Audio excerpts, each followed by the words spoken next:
आये श्री श्री गुरु गौर प्रेमानंद निताई गौर सीतानाथ हरि बोल हरि बोल हरि बोल हरि बोल हरि बोल भजनिताई गौर राधे श्याम जप हरे कृष्ण हरे राम भजनिताई गौर राधे श्याम जप हरे कृष्ण हरे राम जय राधा राधा गोविंद जय जय राधा राधा गोविंद जय हरे कृष्ण कृष्ण हरे हरे हरे राम राम राम हरे हरे हरि बोल हरि बोल हरि बोल।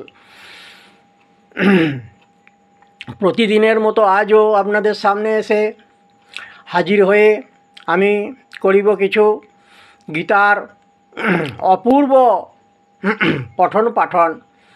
আজকের পঠিতব্য বিষয় পঞ্চদশ অধ্যায় পুরুষোত্তম যোগ।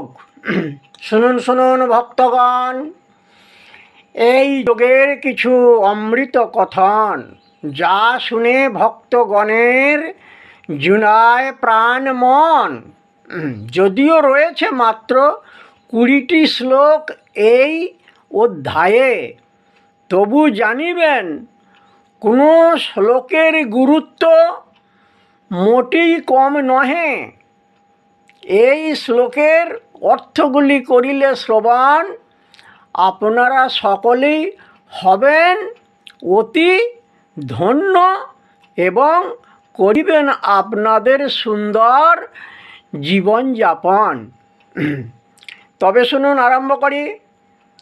ভগবান বলিলেন, এই অধ্যায় হচ্ছে পঞ্চদশ অধ্যায় পুরুষোত্তম যোগ। শ্রী ভগবান উবাচ ঊর্ধ্বমূল মধশাখমশ্বত্থং প্রাহুরব্যয়ম ছন্দাংসি যস্য পর্ণানি যস্তং বেদ স বেদবিৎ। বড় আশ্চর্য কথা, ঊর্ধ্বমূল। হ্যাঁ গো, প্রাকৃত জগতে আমরা কি দেখি? সব গাছের মূল তো নিম্নগামী। গাছের মূল তো নিম্নগামী, নিচের দিকে মূলগুলো হয়ে যে মাটিটাকে ধরে আঁকড়ে রয়েছে, তবে তো গাছটা টিকে আছে, তাহলে গাছটা তো পড়ে যাবে। কিন্তু এখানে ভজন সাধনের কথা বাবা, বলছে ঊর্ধ্বমূল, আমাদের মূল কিন্তু ঊর্ধ্বমুখী। কেন? সেটার অর্থটা কি? আমাদের মূল হচ্ছে কি? মূল হচ্ছে কি? স্বয়ং ব্রহ্ম। এটাকে বলা হয় ব্রহ্মবৃক্ষ। এই ভজন সাধন হচ্ছে ব্রহ্মবৃক্ষ। এই ব্রহ্মের মূল কি না? স্বয়ং হলেন গোলকাধিপতি, স্বয়ং ভগবান রসিকেন্দ্র চূড়ামণি প্রাণ গোবিন্দ, স্বয়ং নন্দসুত, সেই কৃষ্ণ। পরমারাধ্যতম জীবের একমাত্র বস্তু কৃষ্ণ। তিনি তো ঊর্ধ্বে রয়েছেন, গোলকাধিপতি তিনি। গোলকের উপরে আর কোনো লোক হয় না।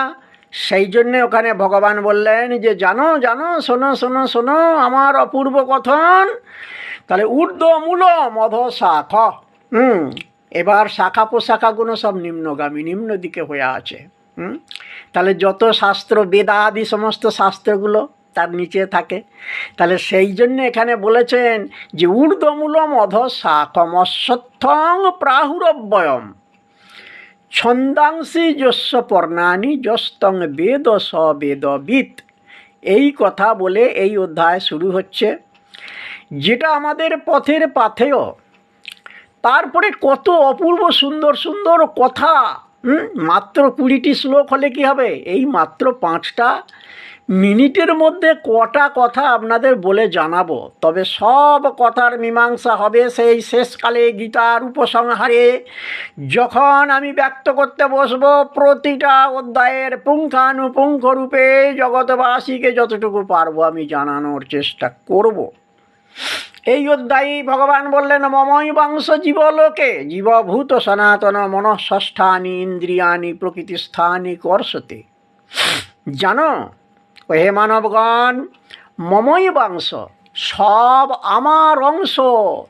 জীব সব আমার কাছ থেকে গেছে, আবার সব এসে আমাতেই মিলিত হবে। হরের পাদ মূলাত, হরিপাদ মূলাত, ভগবানের পদযুগল হতে সব আমারই এই যুগল পদ হতে সব মানবগণের সৃষ্টি হয়ে গেছে।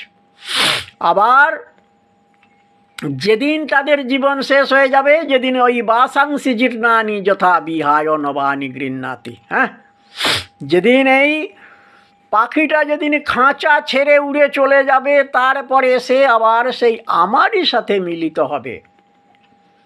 কত গুরুত্বপূর্ণ কথা। আবার বলছেন পাচনতন্ত্রের কথা, হজম প্রণালীর কথা।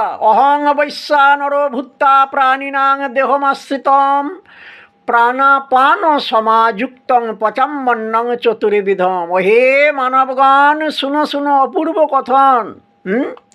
আমি জীবের জঠরাগ্নিতে বাস করে চর্বচুষ্য লেজ্জ পেয় এই 4 প্রকার অন্নকে জীবের পরিপাক করাই।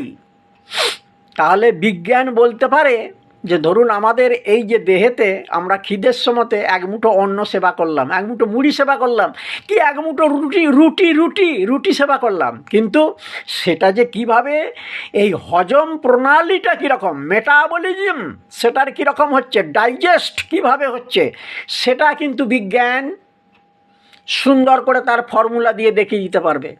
কিন্তু কোন শক্তিতে এটা যে মানে হজম ক্রিয়াটা কোন শক্তিতে পরিপাক হচ্ছে জীবের, সেটা কিন্তু বলতে পারবে না, সেটা কিন্তু বিজ্ঞান বলতে পারবে না। সেটা হচ্ছে ভগবানের শক্তি।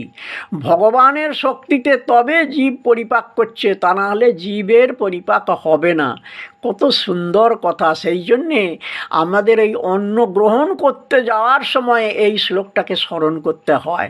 হরিবোল হরিবোল হরিবোল। যাই হোক, হরিবোল হরিবোল হরিবোল। হরে কৃষ্ণ কৃষ্ণ কৃষ্ণ হরে হরে, হরে রাম রাম রাম হরে হরে, হরিবোল হরিবোল হরিবোল হরিবোল হরিবোল। এই 20টি শ্লোক বিশিষ্ট পুরুষোত্তম যোগ জীবের খুবই পরম সুন্দর আরাধনার বস্তু, এবং সুন্দরভাবে মন প্রাণ সমর্পণ করে এই অধ্যায়টা পঠন পাঠন করবেন। তারপরে সমস্ত ব্যাখ্যা পরে আমি জানাবো। হরিবোল হরিবোল হরিবোল।